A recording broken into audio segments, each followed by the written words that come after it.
with you. The Morning Majority, 5 to 9 on 630 WMAL. 7:07 on a Wednesday morning. This is the Morning Majority. Brian Eamon, Byron York from the Washington Examiner in this morning. We've got Mike Pence, Congressman from Indiana, coming up 8:06 this morning. And James Clyburn, Democrat from South Carolina, House Assistant Democratic Leader, will join us about a half hour from now. We'll get his views on the potential of a government shutdown and the 2012 budget proposed yesterday by Paul Ryan. Right now, though, KT McFarland joins us, Fox News national security analyst. Good morning, KT. Good morning. So let's start off with Libya. Gaddafi seems to be digging his heels in. Rebels are now upset that NATO's not doing enough. In your opinion, how are things going in Libya? Really badly. Oh, boy. Predictably badly. Yeah, I was going to say. First of all, we never had a mission. What was the goal? Get rid of Gaddafi, let Gaddafi stay, but reform, have two Libyas. It's a muddle. And if you don't know where you're headed, it's hard to know when you've gotten there, and that's the biggest problem of all. Well, Katie, it seems that the upturn in Gaddafi's outlook has coincided exactly with the NATO takeover of the mission. Are they actually doing less, allowing Gaddafi's military to get itself back together? Yeah, they are probably doing less, and again, predictable. Once the United States stopped its bombing raids and largely the French and British took over, they don't have as many assets as we do.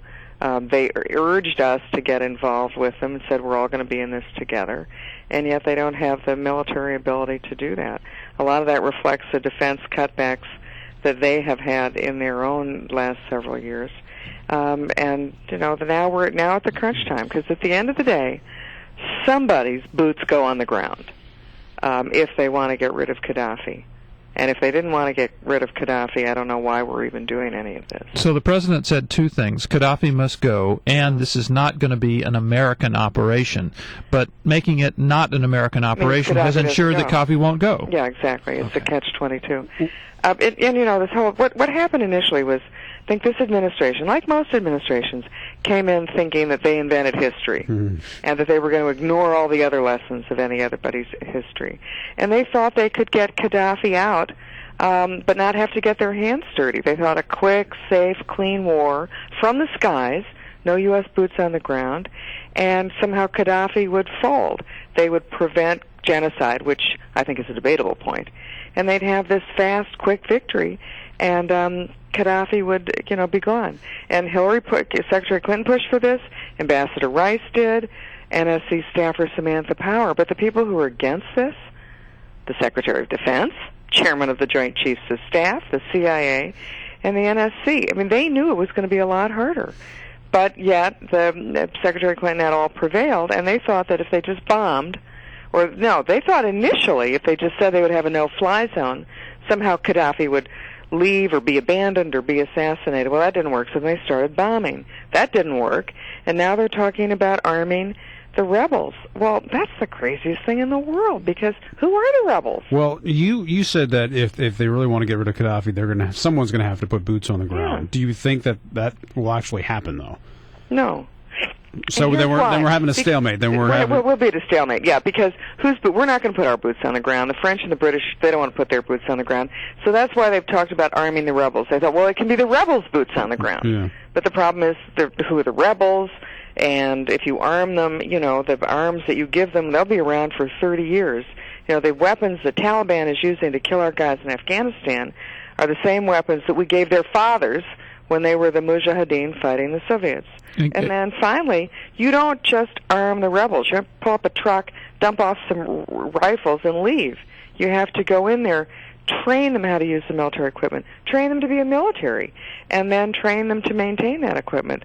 So that means, again, U.S. advisors, U.S. instructors, U.S.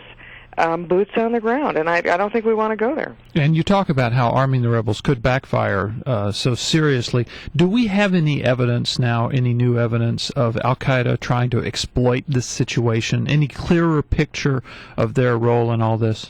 The people who think that this is all about Al-Qaeda doing this throughout the Middle East, the Arab Spring, I don't think so. But I do think Al-Qaeda is, they're opportunists. They will look at a power vacuum. They will look at a failed state.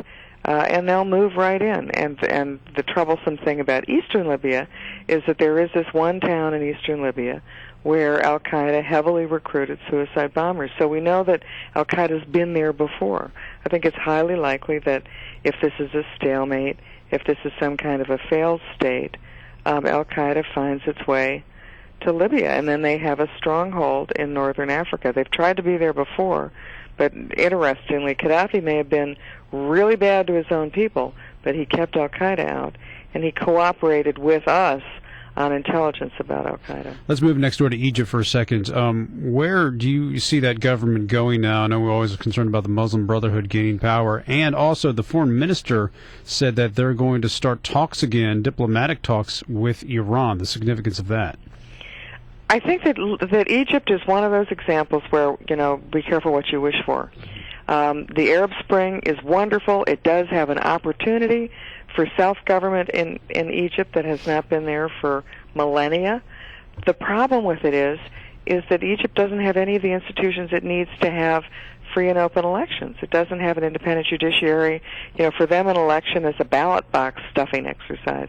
They need all those institutions, and the United States could help them build that. My worry is that we are not there to the extent that we need to be there right now. Not as a government, not telling them, you do this, you do that, but saying, here are the tools that you are going to need to be self-governing. We can help you build those tools, just like we did in Poland and Hungary and the Czech Republic at the fall of the Berlin Wall. It seems like when Mubarak left, we put all of our faith in the army, thinking, well, they're middle class, they're solid, they will keep things under control.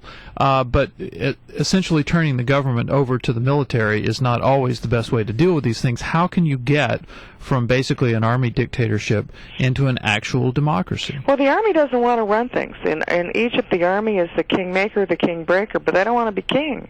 They want to turn this over to somebody as quickly as they can. And that's why they're calling for, they've already had one series of elections, and they're calling for elections in the fall. But the problem is that when you have an election, who wins tends to be the guy that's most organized. And in this case, it will be the Muslim Brotherhood, and they're playing the long game.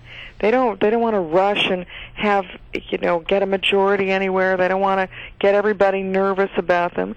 I think they want to slowly but surely start winning at the ballot box. And the thought that the Muslim Brotherhood is, like the head of the CIA, General Clapper said, well, they're secular. Don't worry about them. I think we should be very worried about them. President met with Israeli President Shimon Peres this week. Anything significant out of that meeting, and especially moving forward with what's going on with Egypt and Syria next door? Yeah, I think the real significance was that the meeting happened at all. Okay. And what they talked about, I'm sure it was a certain amount of temperature taking. What do you think's going on in the Middle East? Hey, what do you think's going on in the Middle East? Hey, what about the Goldstone report?